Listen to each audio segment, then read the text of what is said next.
নমস্কার দর্শক বন্ধু, আজ আমি আপনাদের সঙ্গে কিন্তু আবার একটা ব্যাটারি স্টক নিয়ে ডিসকাশন করতে চলে এসেছি। তো এর আগে আমরা আমাদের চ্যানেলে এক্সাইড ইন্ডাস্ট্রিকে নিয়ে ডিসকাশন করেছিলাম। যদি এক্সাইড ইন্ডাস্ট্রির ভিডিওটা আপনারা না দেখে থাকেন তাহলে গিয়ে একবার দেখে নিতে পারেন। তো ওখান থেকে কিন্তু আপনি পুরো একটা আইডিয়া পেয়ে যাবেন যে এই মুহূর্তে কিন্তু এক্সাইড ইন্ডাস্ট্রি কোন জায়গায় দাঁড়িয়ে আছে। তো এই মুহূর্তে আজকে আমরা ডিসকাশন করব এক্সাইড ইন্ডাস্ট্রির সব থেকে বড় যে কম্পিটিটর আছে সেই অমর রাজা ব্যাটারিকে নিয়ে। তো অমর রাজা ব্যাটারি হচ্ছে ভারতের দ্বিতীয় বৃহত্তম কিন্তু ব্যাটারি প্রস্তুতকারক সংস্থা। এক্সাইড রয়েছে এক নম্বরে। এক্সাইডের কাছে মোটামুটি 50% মার্কেট শেয়ার আছে এবং অমর রাজার কাছে কিন্তু 30 থেকে 35% মার্কেট শেয়ার আছে। এবার এই যে এক্সাইড বলুন, অমর রাজা বলুন, এরা কি ধরনের ব্যাটারি তৈরি করে? বিভিন্ন ধরনের ব্যাটারি তারা তৈরি করে, কিন্তু মেজর যে ব্যাটারি তারা তৈরি করে, বিশেষ করে অমর রাজার ক্ষেত্রেও যদি আমরা দেখি, তারা লেড অ্যাসিড ব্যাটারি তৈরি করে। এবার হচ্ছে এই যে লেড অ্যাসিড ব্যাটারি, এটা কোথায় ইউজ হয়? সব থেকে কমন উদাহরণ যদি দিই, আমার আপনার বাড়িতে সবার ইনভার্টার আছে। তো ইনভার্টার কিসের সাহায্যে চলে? ব্যাটারির সাহায্যে চলে। তো ইনভার্টারে যে ব্যাটারি ইউজ হয় সেটাই হচ্ছে লেড অ্যাসিড ব্যাটারি। এবার এটা তো গেল একটা এক্সাম্পল। এছাড়া আর কোন কোন ইন্ডাস্ট্রি থেকে এই লেড অ্যাসিড ব্যাটারির সব থেকে বেশি ডিমান্ড আসে? সব থেকে বেশি ডিমান্ড হচ্ছে আপনার অটোমোবাইল সেগমেন্ট থেকে আসে, অটোমোবাইল ইন্ডাস্ট্রি থেকে আসে। 2 হুইলার বলুন, 3 হুইলার বলুন, 4 হুইলার বলুন, এমনকি যে কমার্শিয়াল ভেহিকেল রয়েছে যেমন ধরুন বাস বলুন, ট্রাক বলুন, সেখানেও কিন্তু এই ব্যাটারির হিউজ ডিমান্ড রয়েছে। অটোমোবাইল ইন্ডাস্ট্রির বাইরে বেরিয়ে যদি আমরা দেখি তাহলে কিন্তু টেলিকম, রেলওয়ে এবং অন্যান্য আরও ইন্ডাস্ট্রি, সোলার ইন্ডাস্ট্রি, সব জায়গাতেই কিন্তু এই ধরনের ব্যাটারি কিন্তু ডিমান্ড কম বেশি রয়েছে। এবার যদি আমরা এই কোম্পানির যদি রেভিনিউ মিক্স দেখি, কোম্পানির 92% রেভিনিউ কিন্তু এই লেড অ্যাসিড ব্যাটারি থেকে আসে। কোম্পানির টোটাল বিভিন্ন ধরনের ব্যাটারি তারা করে, কিন্তু এই মেজরলি যেটা করে তারা কিন্তু লেড অ্যাসিড ব্যাটারি কিন্তু ম্যানুফ্যাকচার করে এবং এখান থেকে কত বললাম, 92% কিন্তু তাদের রেভিনিউ আসে। এবার যদি আমরা দেখি কোম্পানির জিওগ্রাফি দেখি, যে কোন কোন জিওগ্রাফিতে তারা বিজনেস করে, বা জিওগ্রাফি থেকে যদি তাদের রেভিনিউ মিক্স দেখি, কোম্পানির ভারত থেকে মোটামুটি 89% রেভিনিউ আসে এবং বাইরের দেশ থেকে মোটামুটি 11% রেভিনিউ আসে। এক্সপোর্ট থেকে 11% আর ডোমেস্টিক থেকে তাদের 89% রেভিনিউ আসে। তো গত বছর যদি আমরা দেখি, তাদের লেড অ্যাসিড ব্যাটারি থেকে আরো বেশি কিন্তু রেভিনিউ, গত বছর প্রায় লেড অ্যাসেট সেগমেন্ট থেকে 95% তাদের রেভিনিউ আসতো। এই বছর আমরা দেখতে পাচ্ছি তাদের লেড অ্যাসেট সেগমেন্ট থেকে 92% রেভিনিউ আসছে। এখান থেকে আমরা বুঝতে পারছি যে কোম্পানি কিন্তু তাদের রেভিনিউ মিক্স ধীরে ধীরে কিন্তু অন্যান্য যে সমস্ত সেগমেন্ট আছে সেই সমস্ত সেগমেন্টেও কিন্তু তারা ব্যবসাতে ঢুকছে। এবার যদি কোম্পানির পারফরমেন্সে আমরা চলে আসি, গত বছরের মার্চ কোয়ার্টার থেকে এই বছরের মার্চ কোয়ার্টারে সেলস গ্রোথ এসছে আপনার 16%। এবার আপনি যদি ফুল ইয়ার দেখেন তাহলে সেলস গ্রোথ এসছে 9%। এখানে আমরা ফুল ইয়ার দেখবো না, কারণ গত কয়েক বছর ধরে যদি আপনি গত 1-2 বছর ধরে যদি আপনি বিজনেস দেখেন, এই কোম্পানি বলুন বা এন্টার যে ব্যাটারি সেগমেন্টের কোম্পানিগুলো কিন্তু একদম ভালো পারফরমেন্স করেনি। তো ব্যাটারি সেগমেন্টের কোম্পানি যেহেতু ভালো পারফরমেন্স 1-2 বছর ধরে করেনি, তো সুতরাং এখানে যদি আমি ফুল ইয়ার পারফরমেন্স দেখি তাহলে কিন্তু আমি প্রপার কি বলবো প্রপার যে ছবিটা আমাদের সামনে ফুটে উঠবে না। তো আমরা দেখতে পাচ্ছি যে পারফরমেন্সে কিন্তু এই কোয়ার্টারে এসে একটা টার্ন অ্যারাউন্ড এসছে। এই যে রেভিনিউ গ্রোথ 16% এসছে, আমি বলতে পারি পারফরমেন্সে কিন্তু কিছুটা হলেও টার্ন অ্যারাউন্ড এসছে। তো এই যে 16% রেভিনিউ গ্রোথ, এটা কোথা থেকে এসছে? তো যেটা প্রথমে বুঝতে হবে যে এই রেভিনিউ গ্রোথ যেখান থেকে এসছে সেটা হচ্ছে অটোমোবাইল সেগমেন্ট থেকে। কিছু মাস আগে আপনারা জানেন এই যে 2 হুইলার যে গাড়ি আছে, 2 হুইলার বলুন, 4 হুইলার বলুন, বিশেষ করে 325 সিসির নিচে যে 2 হুইলার বাইক আছে সেখানে কিন্তু জিএসটি কমিয়ে দেওয়া হয়েছে। যেহেতু জিএসটি গাড়ির উপর কমে গেছে, সেই কারণে কিন্তু এই গাড়ির সেল কিন্তু বেড়ে গেছে এবং যত বেশি গাড়ির সেল বাড়বে তত বেশি ব্যাটারির ডিমান্ড বাড়বে। তো এখানে যে অটো কোম্পানিগুলো রয়েছে তাদের ক্লায়েন্ট, সেখান থেকে কিন্তু তাদের হিউজ ভলিউম গ্রোথ হয়েছে। প্রায় 30% কিন্তু তাদের এই অটোমোবাইল সেগমেন্ট থেকে ভলিউম গ্রোথ এসছে। তো অটোমোবাইল সেগমেন্ট থেকে তো 30% ভলিউম গ্রোথ এসছে। এবার এর সঙ্গে সঙ্গে আর কোন কোন সেগমেন্টে ভালো পারফরমেন্স করেছে? এই যে হোম ইনভার্টার, আমাদের বাড়িতে আমরা যে সমস্ত হোম ইনভার্টার ইউজ করি তার মধ্যে যে ব্যাটারি লাগে সেখানেও প্রায় 20-30% গ্রোথ এসছে। ডেটা সেন্টারে যে ইউপিএস লাগে, ডেটা সেন্টার তো কি বলে, একটা ডেটা সেন্টার চালাতে গেলে তো সারাদিন পাওয়ার সাপ্লাই লাগে। এবার কোনো কারণে যদি ধরুন পাওয়ার সাপ্লাই কোনো রকমের প্রবলেম হয়ে যায়, তো এর জন্য কি হয়, ডেটা সেন্টারে যে ইউপিএস লাগে, একটা ব্যাটারি ব্যাকআপ সিস্টেম লাগে যেটা পাওয়ারকে ধরে রাখে। তো ডেটা সেন্টারের জন্য যে ব্যাটারি লাগে সেই ধরনের ব্যাটারি এই কোম্পানি সাপ্লাই করে। তো সেখান থেকেও কোম্পানি কিন্তু ভলিউম গ্রোথ এসছে। কিন্তু প্রশ্ন হচ্ছে যে ভলিউম গ্রোথ যদি 20-30% আসে, তাহলে সেটা সেলস গ্রোথে এসে রিফ্লেক্ট হলো না কেন? সেলস গ্রোথ কেন মাত্র আমরা 16% পেলাম? এর কারণটা যদি আপনাকে খুঁজতে হয়, যেটা হচ্ছে আপনি দেখবেন কোম্পানি 2-3 বছর আগে তাদের মেজর যে সেগমেন্টটা ছিল সেটা হচ্ছে টেলিকম সেগমেন্ট। এবার এই টেলিকম সেগমেন্ট থেকে কিন্তু তাদের ভলিউম আসা একদম পুরো কমে গেছে। আগে যে টেলিকম সেগমেন্টে যে ব্যাটারি লাগতো সেটা কিন্তু লেড অ্যাসিড ব্যাটারি লাগতো। এখন সমস্ত যে টেলিকম কোম্পানি রয়েছে তারা কিন্তু লেড অ্যাসিড ব্যাটারি থেকে ধীরে ধীরে লিথিয়াম আয়ন ব্যাটারির দিকে শিফট করে গেছে। মানে এখন টেলিকম ইন্ডাস্ট্রিতে লিথিয়াম আয়ন ব্যাটারি ইউজ হচ্ছে। ফলে যেহেতু লিথিয়াম আয়ন ব্যাটারি ইউজ হচ্ছে, লেড অ্যাসিড ব্যাটারির ডিমান্ড কিন্তু সম্পূর্ণভাবে পড়ে গেছে। তো এখান থেকে কিন্তু কোম্পানির কিন্তু ভলিউম অনেকটা পড়ে গেছে। এই যেহেতু হিউজ ভলিউম বিজনেস আগে টেলিকম থেকে আসতো সেটা এখন আসছে না, সেই জন্য কিন্তু কোম্পানি দেখবেন এই যে ওভারঅল যে রেভিনিউ গ্রোথ সেটা কিন্তু কমে গেছে। তো টেলিকম সেগমেন্টে এই যে পুরোপুরি শিফট করে যাওয়া যে লিথিয়াম আয়ন ব্যাটারিতে, এটাই হচ্ছে কিন্তু পুরোপুরি রেভিনিউ কমে যাওয়ার কারণ। নেক্সট যেটা হচ্ছে কোম্পানির যদি আমরা মার্জিন দেখি, কোম্পানির আমরা মার্জিন দেখবো, কোম্পানি মোটামুটি তাদের মার্জিন সামান্য ফল করেছে, 0.6% তাদের ইবিডা মার্জিন ফল করেছে। কিন্তু এই যদি মানে মার্জিন ফলের কারণটা যদি আমরা দেখি, এক তো মানে আমরা সবাই জানি যে মিডিল ইস্টে কিন্তু র ম্যাটেরিয়ালের দাম বেড়ে গেছে। তো মিডিল ইস্টে র ম্যাটেরিয়াল বলতে মানে ব্যাটারির জন্য যে সমস্ত মানে ধরুন কেমিক্যাল লাগে, যে সমস্ত মানে সালফার থেকে শুরু করে ব্যাটারির যে সমস্ত প্লাস্টিক লাগে, মানে ব্যাটারির যে সমস্ত র ম্যাটেরিয়াল লাগে সেই র ম্যাটেরিয়ালের দাম বেড়ে গেছে। গত 1 বছর ধরে যে লেড, সেই লেডের দামও কিন্তু মানে ক্রমাগত ওঠানামা করছে। তো এর জন্য আমরা দেখছি এই মুহূর্তে লেডের দাম রয়েছে আপনার 2,10,000 থেকে 2,20,000 মেট্রিক টন। মানে প্রতি টনের মানে পার টনে কিন্তু লেডের দাম কিন্তু মানে গত 6 মাস বা 1 বছরে কিন্তু অনেক ভোলাটাইল রয়েছে। তো সুতরাং আমরা দেখতে পাচ্ছি কোম্পানির কিন্তু র ম্যাটেরিয়ালের যে খরচা সেটা কিন্তু বেড়ে গেছে।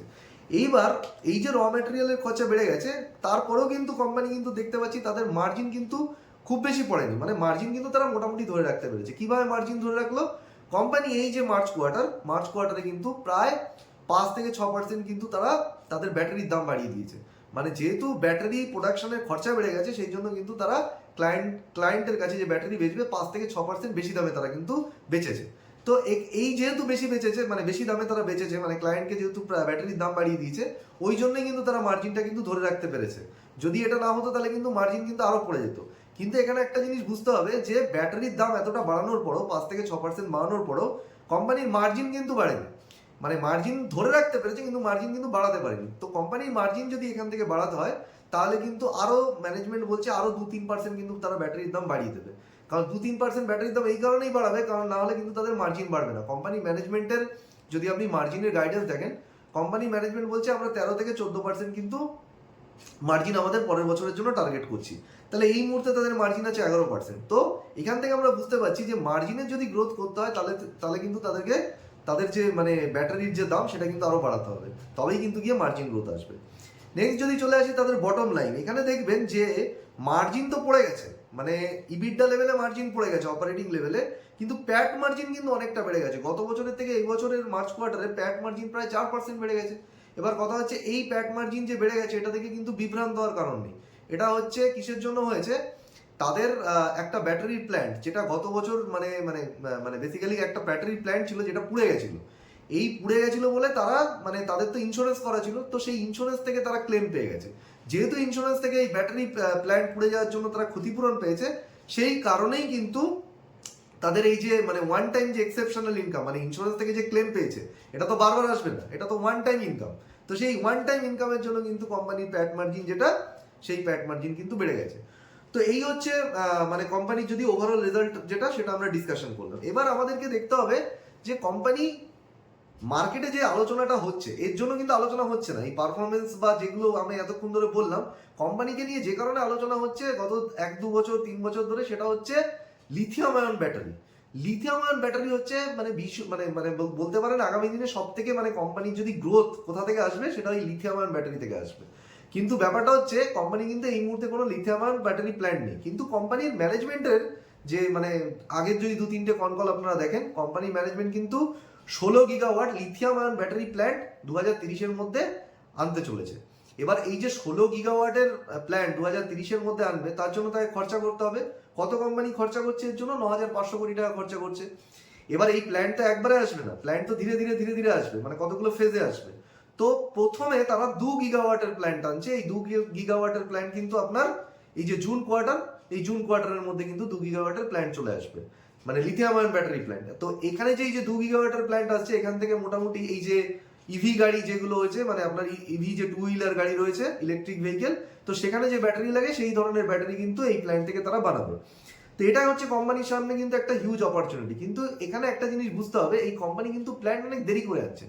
আপনি যদি এক্সাইড ইন্ডাস্ট্রিকে দেখেন, তারা কিন্তু মানে এই ব্যাপারে কিন্তু অমর রাজার থেকে অনেক এগিয়ে। তাদের প্ল্যান কিন্তু অলরেডি লাইভ হয়ে গেছে এবং সেখান থেকে কিন্তু তারা প্রোডাকশন স্টার্ট করে দিয়েছে। কিন্তু অমর রাজা কিন্তু এখনো সেই দিক থেকে অনেকটাই কিন্তু পিছিয়ে আছে বলা যায়। বাট এটা গেল একটা অপরচুনিটি। সেকেন্ড যে অপরচুনিটি সেটা হচ্ছে ব্যাটারি এনার্জি স্টোরেজ সিস্টেম, মানে সোলার ইন্ডাস্ট্রিতে বা সোলার প্ল্যান্টে যে ব্যাটারি লাগে, যেটা নিয়ে আমরা বহু ভিডিওতে ডিসকাশন করেছি। সেই সোলার প্ল্যান্টের মানে সোলার প্ল্যান্টে যে ব্যাটারি লাগে তার জন্য 5 গিগাওয়াটের প্ল্যান্ট কিন্তু তারা পরের বছরের মধ্যে কিন্তু 5 গিগাওয়াটের প্ল্যান্ট কিন্তু তারা নিয়ে আসছে। এই যে 5 গিগাওয়াটের প্ল্যান্ট তারা নিয়ে আসছে, এটা হচ্ছে আপনার 27 সালের শেষে। তো এই ব্যাটারি এনার্জি স্টোরেজ সিস্টেম এটা কিন্তু একটা হিউজ অপরচুনিটি কোম্পানির জন্য, এবং কোম্পানির ম্যানেজমেন্ট বলছে 28 সালে এটাকে বাড়িয়ে তারা 10 গিগাওয়াট ক্যাপাসিটিতে নিয়ে যেতে চায়, এবং 31 সালের জন্য তাদের টার্গেট হচ্ছে 25 থেকে 30 গিগাওয়াটে তারা নিয়ে যেতে চায়। এবং কোম্পানি বলতে চাইছে যে এই ব্যাটারি এনার্জি স্টোরেজ সিস্টেম মানে সোলার প্ল্যান্ট, উইন্ড প্ল্যান্টে যে ব্যাটারি লাগে, এখানে তারা 15% মার্কেট শেয়ার হচ্ছে তাদের টার্গেট। মানে এই সেগমেন্টে কেন সমস্ত কোম্পানি টার্গেট করছে এটা বুঝতে হবে। তার কারণটা হচ্ছে এই যে ব্যাটারির ডিমান্ড কিন্তু আগামী দিনে হিউজ বাড়তে চলেছে। তো এই মুহূর্তে যদি আপনি দেখেন ব্যাটারি এনার্জি স্টোরেজ সিস্টেম যদি আপনি বলেন, ইন্ডিয়াতে টোটাল ক্যাপাসিটি কিন্তু মাত্র কত 5 গিগাওয়াটেরও কম।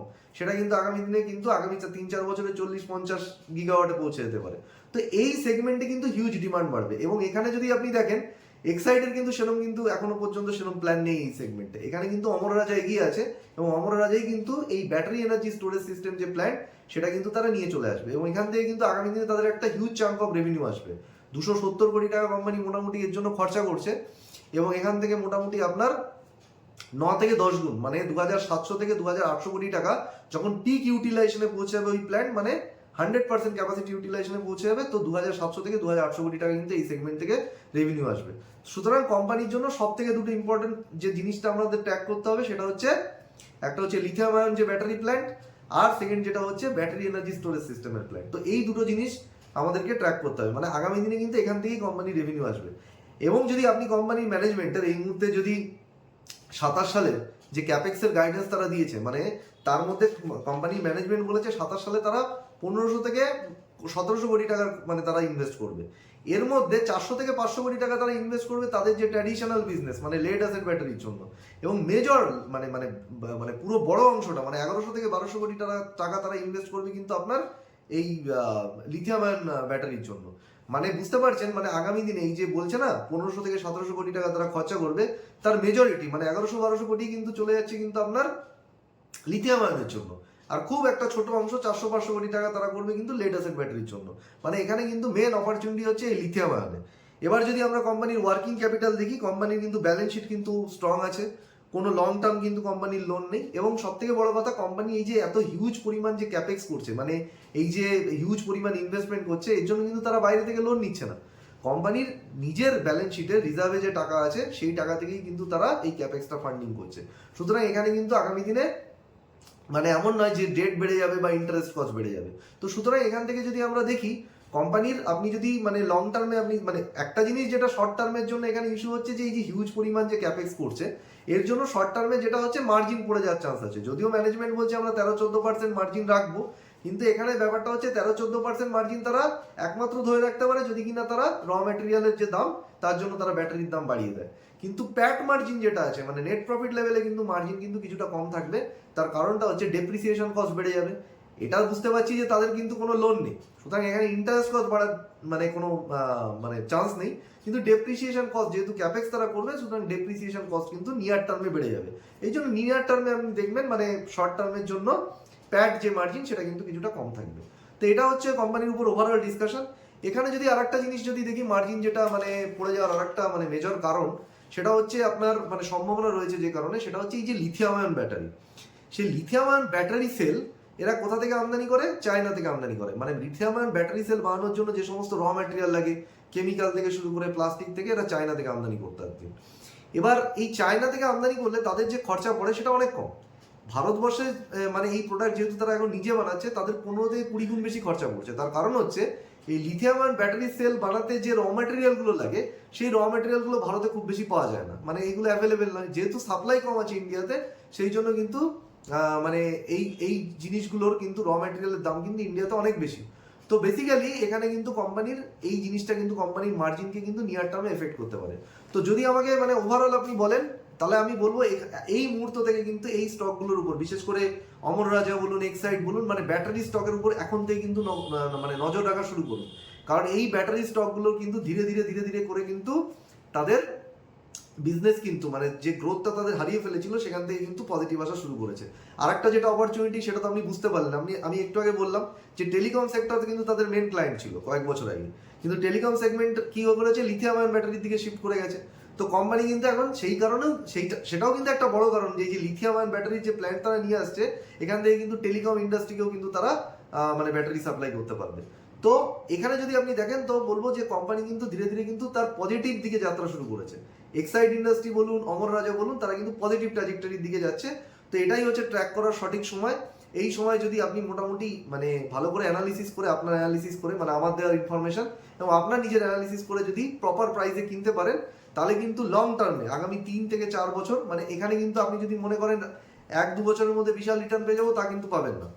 তো মোটামুটি এই যে লিথিয়াম আয়ন ব্যাটারি প্ল্যান্ট, এগুলো কিন্তু মানে যে সমস্ত ক্যাপেক্স তারা করছে, এগুলো রেডি হতে হতে প্ল্যান্ট আস্তে আস্তে ফুল ফেজে প্রায় 3-4 বছর টাইম লেগে যাবে। সুতরাং আপনার ইনভেস্টমেন্ট হরাইজন যদি লং টার্ম হয়, মোটামুটি 4 থেকে 5 বছরের ইনভেস্টমেন্ট হরাইজন মানে সময়সীমা বা হরাইজন হয়, তাহলে কিন্তু আপনি এই স্টকের কথা ভেবে দেখতে পারেন। তো আশা করি ভিডিওটা ভালো লাগলো। যদি ভালো লেগে থাকে তবে লাইক, শেয়ার এবং সাবস্ক্রাইব করবেন। আবার অন্য কোনো দিন অন্য কোনো একটা ভিডিও নিয়ে দেখা হচ্ছে। ভালো থাকবেন।